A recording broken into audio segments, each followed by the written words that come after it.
My father's ill. I've been up half the night talking to his doctors. Oh, love. Is it serious?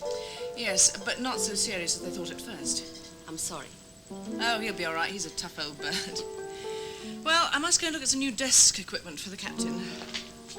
What sort of man is our captain? You don't know him? Hardly said half a dozen words.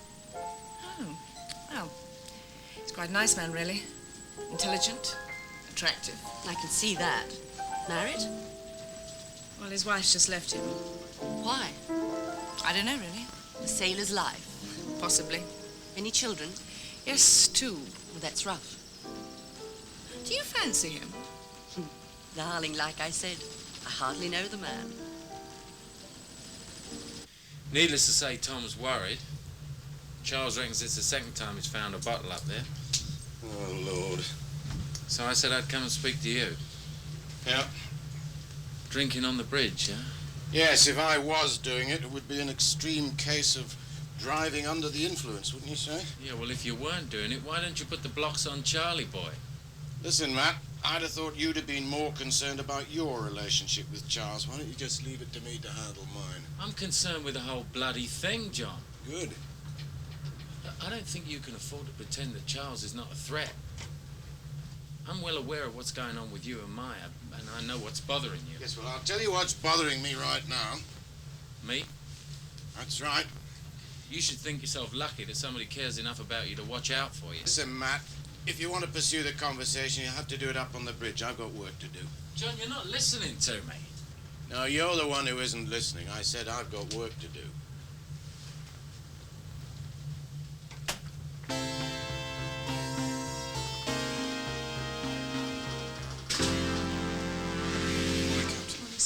Morning. Surely you could change if you wanted to. Why should I? Couldn't you see a psychiatrist? I've already tried that, Sandy. I am what I am. Honey? What are you? You're just confused, that's all. Iron hoof. Poof. You don't have to be. Yes, I do.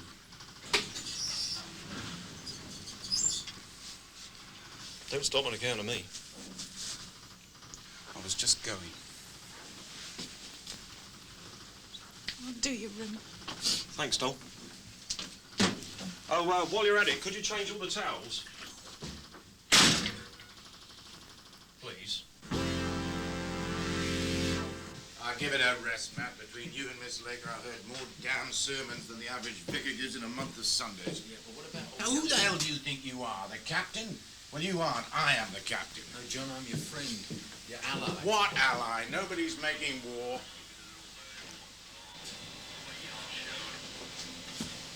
John... Don't do that. I'm sorry. Come outside.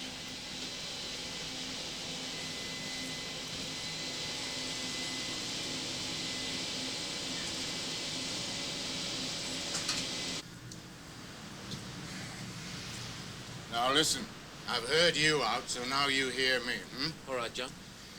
Your assumption that I didn't know that Charles has been trying to get me on charges of drunkenness is a kind of arrogance which I don't care for.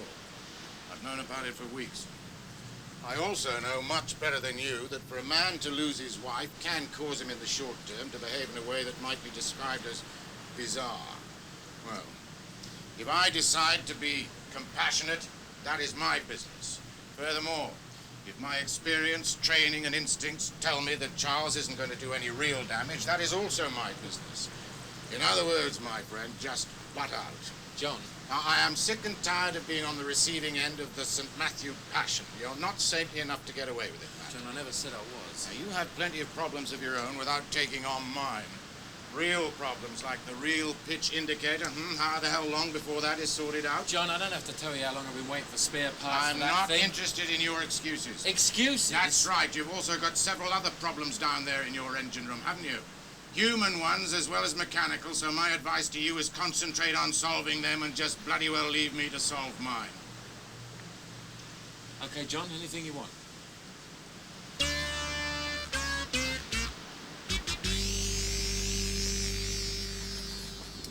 He is a drunk. It's extremely difficult to make a charge of drunkenness stick. I've had a word with a maritime lawyer in London. I'm finding out how to put a stop to it.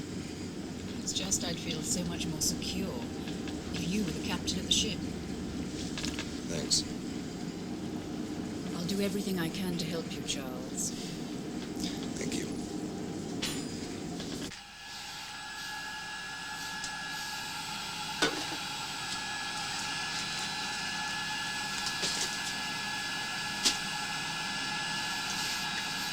I told Sandy about me. Yes, I know. How do you know? She came to me last night and asked me if it was true. You told her it was?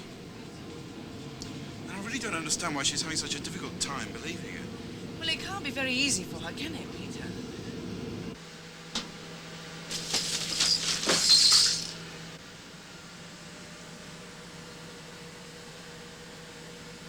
Peter, no matter how painful it seems at the moment, you did absolutely the right thing, you know. No, it was the right thing for both of you. Well, it doesn't seem like that. Just think how difficult it would be, keeping up the pretense year after year. I don't know. And how painful for Sandy if you let it go on longer.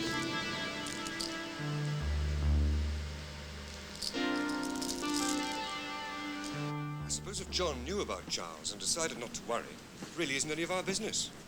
Maybe.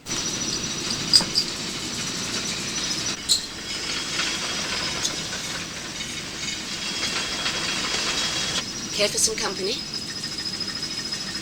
Miss Bailey? I'm not intruding. No, a little embarrassing, that's all. Don't be silly, I'm no stranger to that myself. No, it's only mineral water. Then why embarrassing? Well, I'm the captain, not the bartender. I rather favour whiskey and water myself. Oh. But I don't suppose we ought to be seen drinking in public areas. You can, I can't. Well, maybe not. Whiskey's not very good for singers either. Except whiskey tenors, eh? I'm a soprano. Well, I'm sure you don't overdo it. Well, not anymore. You used to. When my husband left me, I jumped into the bottle and didn't come out again for 3 years. Sorry. Why do you think I'm working on this ship? I drank to kill the pain, which I did, but I also killed my career in the process. Very boring, but it's all in the past. Yeah, perhaps you'd like to join me with one of these. I'd love to. Would you take that off, please? You gave it to me. I thought you liked it. I'd never even heard an opera till I met you. Don't try to make me feel guilty, Sandy. Oh, I wasn't. Yes, you were. No. Yes, you were. But I'll tell you something. It wasn't easy to tell you, but it was the right thing to do, and I'm glad I did it. I've been honest with myself, and I feel better. And I'm not going to let you take that away from me. So I said, take it all away, and the next time you want to surprise me, make it flowers. You didn't. I did. I want to talk to you. Hello, love. Privately, please. Will you excuse me for a moment? Yes, of course. I'll be right back. I never meant to make you feel guilty. I've been thinking a lot, Peter. I love you very much, and I only want you to be happy. Please, Sandy. I think you're right. If this is what you are, then you should just go ahead and be it. I'll do whatever I can to make it easy for you. You can't make it easy for either of us. Well, just easier then. Look, what's the point? Why don't you just look after yourself, and I'll worry about me. Because I can't be happy if you're unhappy. I can't just stop caring about you. I want to do whatever I can to make you happy, and then I'll be happy. Then let's just drop this subject, right? That'll make me happy. Fine. I no longer have the key to your cabin. I don't know what's missing, and it probably wasn't yours anyway. Now get out of my life and stay out.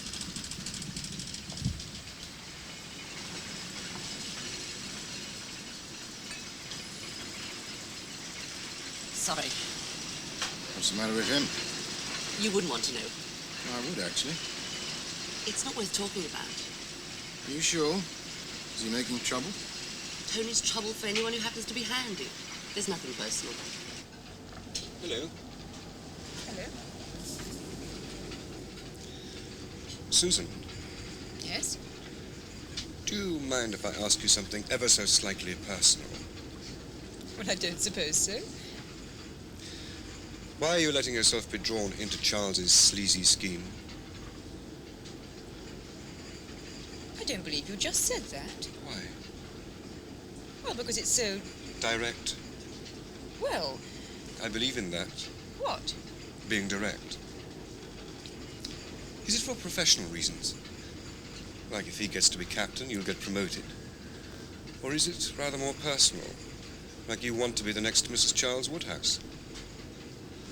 How's it going? No complaints. Good. You're looking a lot like a captain nowadays. What do you mean? I think you know what I mean. What do you mean by talking to me like this? I'm just trying to give you the idea that very little goes on board this ship that somebody doesn't know about. Why, you... It's all right. You were here first. I'll go. You rotten interfering... Just a minute. The significance of this will probably be lost on you. But I'm really a lover, not a fighter. And this line of conversation doesn't interest me at all. Ta-ta. I didn't plant any bottles up here. Well, Kelly says you did. He's lying. If it belongs to anybody, it belongs to John. If John drinks too much, then that's John's problem. Look, he's having a tough time. His wife's left him, right? He's a little bit distracted. He's like a guy hanging onto a gunnel in a storm, and you're trying to prise his fingers off and dump him over the side. It's a plea for compassion you're making then. Yeah, it is. Yes, well, I have two reactions to that. First, I don't feel sorry for John because Maya left him. He created that situation himself. Listen, do you know what happened to me? Look, I don't want... Okay, you don't want to know, but I'm going to tell you anyway. My wife didn't leave me because I screwed up, like John did. My wife got in her car to drive to her mother's. The brakes failed at the crossroads and she was hit broadside by a lorry doing 70. When they finally cut her out of the wreck, she was in so many pieces they couldn't put her back together again. Just like Humpty Dumpty. You didn't know the details. No. Well, that's how it was. So I don't feel sorry for John. And second, on a less personal note, it's not just disgraceful, it's dangerous having a drunk commanding this ship. You just won't quit, will you? If it ever becomes necessary for this ship to have a new captain, I promise you I'll do everything I can to make sure that appointment doesn't go to you. Oh, you will you? Right, I'll back your opposition. What do you mean? If it ever does come to pass, don't forget that you're not the only other person with a master's ticket on this ship, right? Tom Kelly would make a terrific captain. He's got just as much experience as you, and more integrity than you'll ever have. See ya. Joe, Hello. what... I want to apologise to you for what I did. I don't know what was the matter with me. Sometimes I drink too much. Oh, Joe. No, I'm really sorry, Sandy. I'm so sorry. I would never want to do anything to hurt you. It's all right. You wait a minute. I said wait a minute.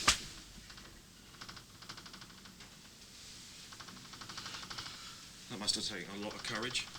Not really. You get that courage from being cosy with a captain, I suppose. Hardly. What were you talking to him about, Joe? Me? I don't think that's very funny. In God's name, why should we be talking about you? Well, just don't talk about me, okay? Unless you want me to do some talking about you. Oh, do your worst. I can't live my life worrying about what you're going to say. You'd better worry. Sorry, Tony. Life's too short. Either way, I hope you find what you've been looking for.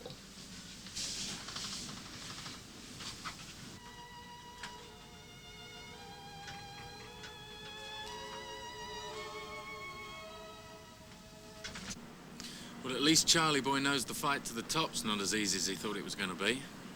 Not much else we can do. What's up? I'm just thinking about his little helper, Susan. What about her? Oh, nothing. Well, I'm off. Back to work. In a manner of speaking, yeah. Hello, beautiful.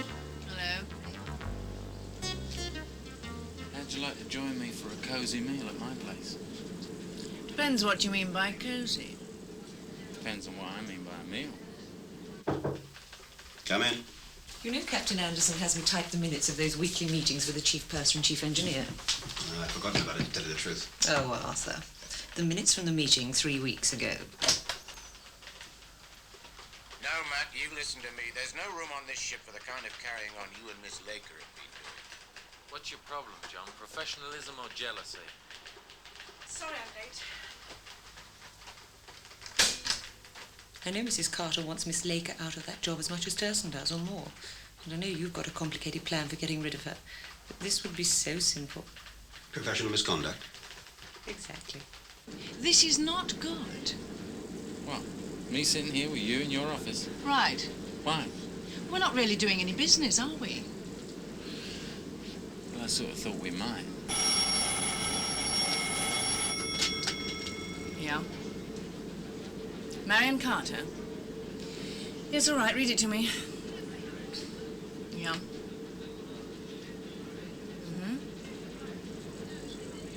Yes. Alan Lansing. You're all right, place the call. I'll be right up. Thanks. What is it? Radio room. Telex, urgent, from Marion Carter. She wants me to ring someone called Alan Lansing in London. Who is it? No idea. Perhaps my father's died. No. I can't think of anything else. And Marion wouldn't want to tell me herself. Well, I wonder who he is. Doctor? Do you want me to come with you? Yes, please, thanks.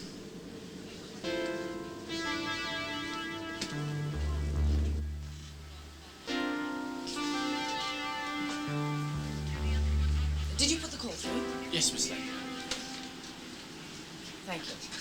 Hello, Catherine Laker. Yes, I'll hold on. Hello, this is Catherine Laker. Mr. Lansing?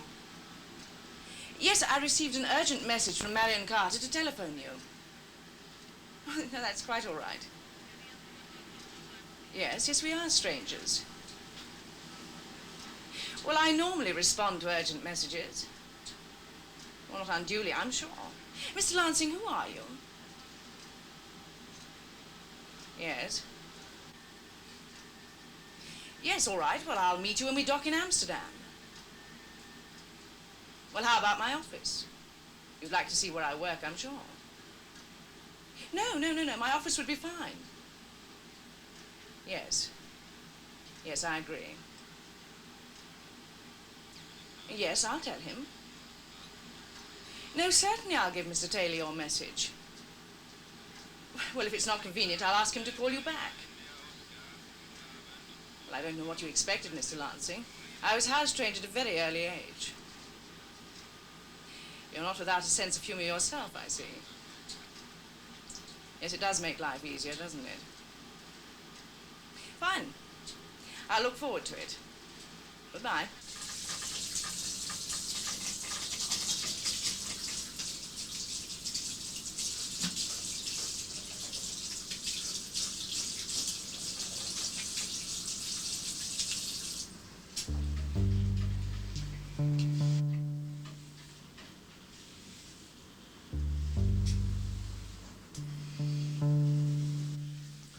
So what's happening? Sit down. Well, why don't we go in there and lie down? Oh, please. There is a time and a place. Well, that's the right place, and there's no time like the present. I am going to sit right down here and tell you about that phone call. If you go in and lie down there, you won't be able to hear a word I'm saying. Just testing. Right. Tell me all about Mr. Lansing. Presumably your father hasn't died. No. Well? Oh, I don't know. Everything seems to be happening so fast. You know my father gave power of attorney to Marion. Well, apparently, Marion doesn't feel entirely competent about running the whole show. Well, that doesn't surprise me. It's quite a big show to run. Yeah. Now, the company's legal matters are handled by a large international firm of lawyers, and now Marion has handed the whole thing over to one of that firm's top lawyers. Alan Lansing. Right.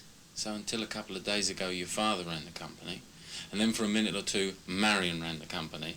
And now some lawyer that you don't even know runs the company. Until my father gets out of hospital, that is. You've got to be really quick to keep up with the changes around here. You certainly have. Anyway, tomorrow morning I'm meeting Lansing. What does he want with me? Ah, now you know you were having lunch with Marion to discuss her offer of promoting you to engineering manager. Right. Now you're having lunch with Lansing. That is if you don't mind. And if you do mind, you're to call him at the London office. Well, he really comes on like gangbusters, doesn't he? Seems that way to me. Could you tell anything else about him? Yes, he was intelligent, quite witty, and American. And he's running the entire company, at least for the moment. How does that make you feel? Well, I don't get on with my father. I don't get on with Marion. So you might as well not get on with Alan Lansing. Precisely. The power of negative thinking. Well, I'm sorry, but it's all happening so quickly.